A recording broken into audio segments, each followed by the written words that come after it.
Silicon Valley bank crisis. That's what my son asked me about yesterday when he got home from school. So I had to explain this complicated disaster to a fifth grader. Basically, I had to explain it like he was 5. And so I was telling my good friend, he's an adult by the way, about this experience that I had, and he was like, wow, can you explain it to me too, like I'm 5?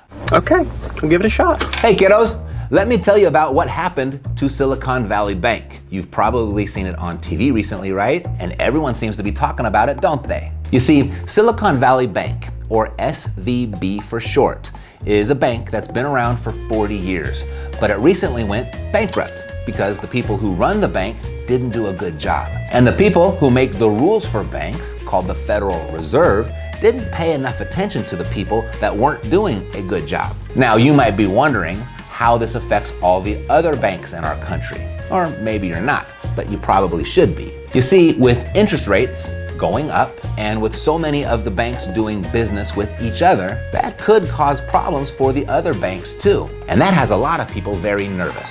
You can say that again. And that has a lot of people very nervous. Did that really just happen? Yes. Now, let me explain a couple of new words that we learned this week. FDIC is the first one. The FDIC is like a big boss that makes sure that banks don't go out of business.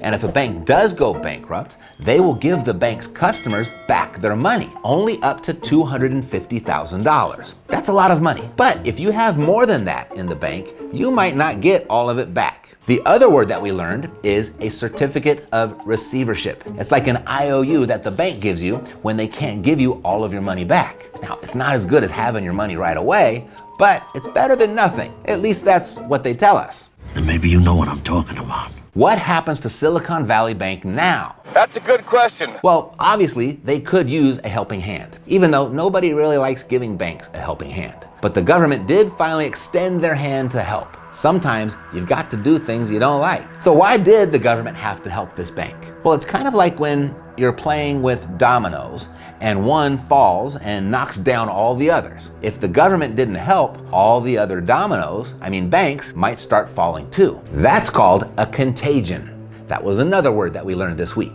and that spells bad news for everyone. You see, a long time ago, in 1991, well before you were born, there was a guy named Jerome Powell who was just starting to work at a big important place called the Treasury Department. The Treasury Department is like a big piggy bank for the United States government. It's a group of people who work together to make sure the government has enough money to pay for important things like schools, hospitals, and roads. And they do this by collecting taxes from people and businesses, printing and making new money, and then borrowing money if needed, like just in case the money printing machine breaks down. They also help make sure that our money is safe and that people follow the rules when it comes to spending and saving. Well, in 1991, Jerome Powell and the Treasury Department were dealing with a bank that was in trouble, and they had to decide whether to help the bank or let it fail. Well, they decided to help it because they didn't want all the other banks to have problems too. They wanted to avoid the contagion. So Jerome, he's still around,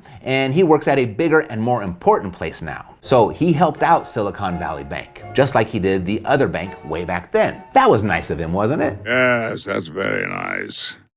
Well, he may be a kind man, but this wasn't necessarily out of the kindness of his heart. You see, banks are kind of like your piggy bank, where you put your money to keep it safe. But sometimes people get scared and think their money isn't safe anymore, so they try to take it all out at once. That's called a bank run, and that could be very bad for the bank.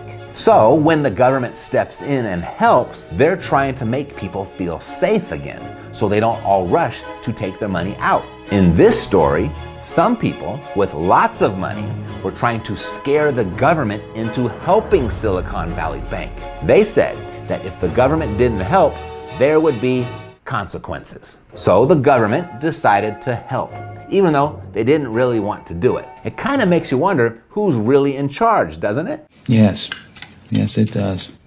Sometimes we've got to do things we don't like to keep everything running smoothly. It's kind of like eating your veggies. Even if you don't like them, you still got to, because they're good for you. It keeps your body running smoothly. Well, the same goes for helping banks. Sometimes it's just the best option we've got.